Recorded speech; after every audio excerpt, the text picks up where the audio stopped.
आज की इस संध्या काल की वेला में हम जीवन दर्शन यात्रा में किसी नए विषय पर संवाद करते हैं। मित्रों, व्यक्ति के जीवन में 365 दिन 24 घंटों में सबसे ज़्यादा जो घटता है वह मौन घटता है। वाणी के माध्यम से शब्द कम से कम घटते हैं। अगर हम मौन के प्रति और वाणी के माध्यम से घटने वाले शब्दों के प्रति अगर हम जागरूक, सचेत और साक्षी भाव में रहना या जीना प्रारंभ करें तो जो भी मौन घट रहा है दैनिक व्यवहारिक जीवन में, तमाम तरीके की घर, परिवार, समाज, संसार, बाजार की तमाम तरीके की क्रियाओं को करते हुए वह मौन धीरे धीरे मौन की मुक्त यात्रा में और मौन की गहरी यात्रा में, गहन यात्रा में मौन अपनी अनंत यात्रा को आगे दिशा देता चला जाएगा। क्योंकि हम मौन के लिए न तो किसी एकांत अवस्था में प्रवेश कर रहे हैं और मौन के लिए न ही हम भीड़, मेले, बाजार, समाज, संसार, देश और दुनिया से भाग रहे हैं। हम जहाँ खड़े हैं, जहाँ बैठे हैं, जहाँ जो भी कर रहे हैं, जिसको भी सुन रहे हैं, जिसको भी देख रहे हैं, जहाँ जो भी काम कर रहे हैं, घर का, ऑफिस का, दुकान का, रेलवे प्लेटफॉर्म पर, मार्केट में, गांव में, बाज़ार में, मोहल्ले में, हम सुबह से शाम तक 24 घंटे में जिन जिन लोगों से मिल रहे हैं वहाँ पर वाणी और शब्द के परे जो भी मौन घट रहा है, हम 24 घंटे तो लगातार बोलते ही नहीं है।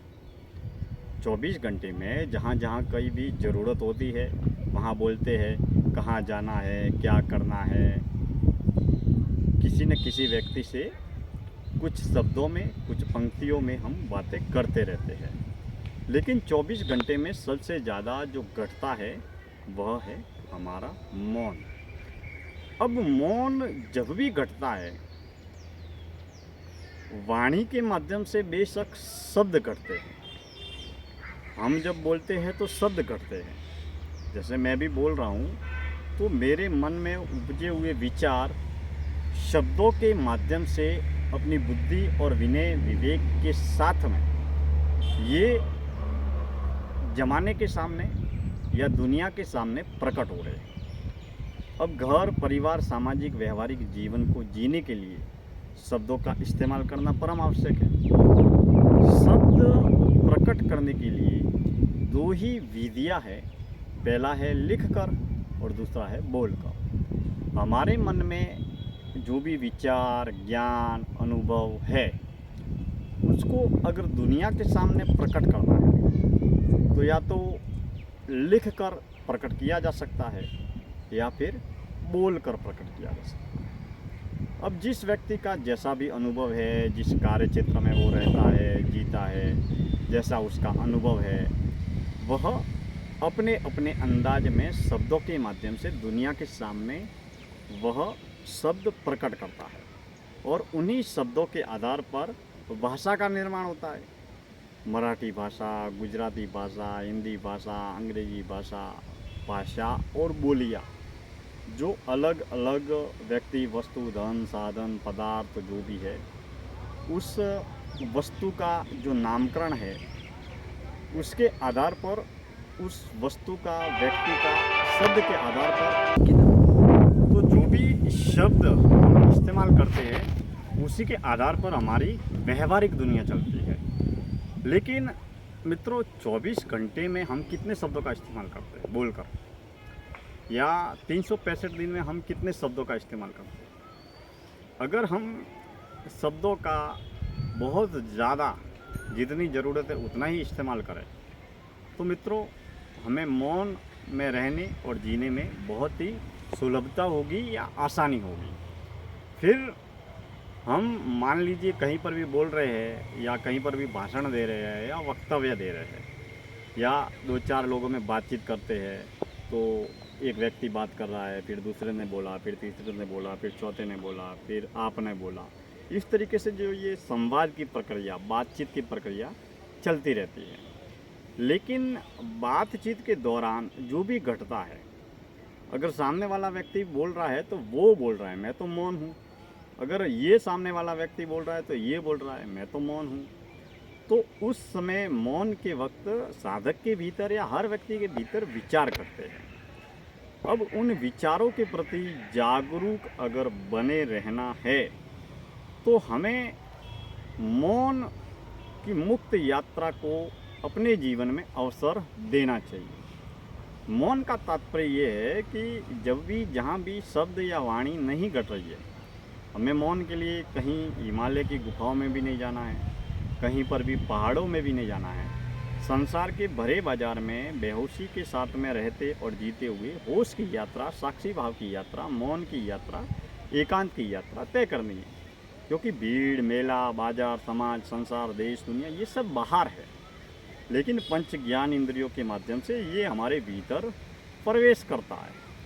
अब कहाँ, कब, किस तरीके से किसे प्रवेश हमारे भीतर देना है, उसका नियम या कानून हमारे ऊपर ही निर्भर है। हम अगर पंच ज्ञान इंद्रियों के प्रति सचेत रहना प्रारंभ करें, हम अगर अच्छे लोगों से संपर्क और संबंध स्थापित करें, हम अच्छे वातावरण में रहे और जिए, अच्छी संगत में रहे और जिए, तो बेशक पंच ज्ञान इंद्रियों के माध्यम से हमारे अच्छी वाणी का, अच्छे शब्दों का, अच्छे ज्ञान का, अच्छे कर्मों का, अच्छे अनुभव का निर्माण होगा। क्योंकि कर्म और जीवन का निर्माण तो विचार ही कर रहे हैं, और विचार का निर्माण पंच ज्ञान इंद्रियों के माध्यम से हो रहा है। लेकिन बात है यहाँ पर मौन की। अगर कोई व्यक्ति अपने जीवन काल में 24 घंटों में निद्रा अवस्था में, जागृत अवस्था में और सपने की अवस्था में रहता है और जीता है, इन तीन अवस्थाओं में सामान्य आदमी रहता है और जीता है। अब निद्रा अवस्था में कोई व्यक्ति बोलता नहीं है, सपने की अवस्था में भी कोई भी व्यक्ति बोलता नहीं है। अब जो जागृत अवस्था के 8, 10, 12 घंटे जो है, उसमें भी व्यक्ति कोई 12 घंटे तो बोलता नहीं है। 1 मिनट बोला, आधी मिनट बोला, फिर लगातार चुप रहता है। कहीं पर भी यात्रा भी करता है तो चुप रहता है, कोई बोलता नहीं है, शांत रहता है, मौन रहता है। अब मान लीजिए कहीं अनजान जगह में आप सफ़र कर रहे हैं, आपके आसपास जाने अनजाने बहुत सारे लोग हैं, अजनबी लोग हैं, अपरिचित लोग हैं, लेकिन वहाँ आप किसी के साथ में बातचीत भी नहीं कर रहे और वो भी आपके साथ में बातचीत नहीं कर रहे, लेकिन सारे लोग साथ में हैं। अब वहाँ आपके भीतर जो मौन तो घट रहा है, लेकिन उस मौन के प्रति जागरूक रहने की क्रिया को हम प्रारंभ करें तो मित्रों, संसार के बड़े बाजार में मौन की महान और मुक्त यात्रा आसानी के साथ में तय हो सकती है। इसके लिए जीवन में साधक को मौन मुक्त जागरण को अवसर देते रहना चाहिए, और उस समय जो मौन घटता है उस मौन को सजगता, जागरूकता के साथ में अनुभव करना चाहिए, ताकि हम शब्दों के प्रति भी जागरूक रहे, वाणी के प्रति भी जागरूक रहे और मौन के प्रति भी जागरूक रहे।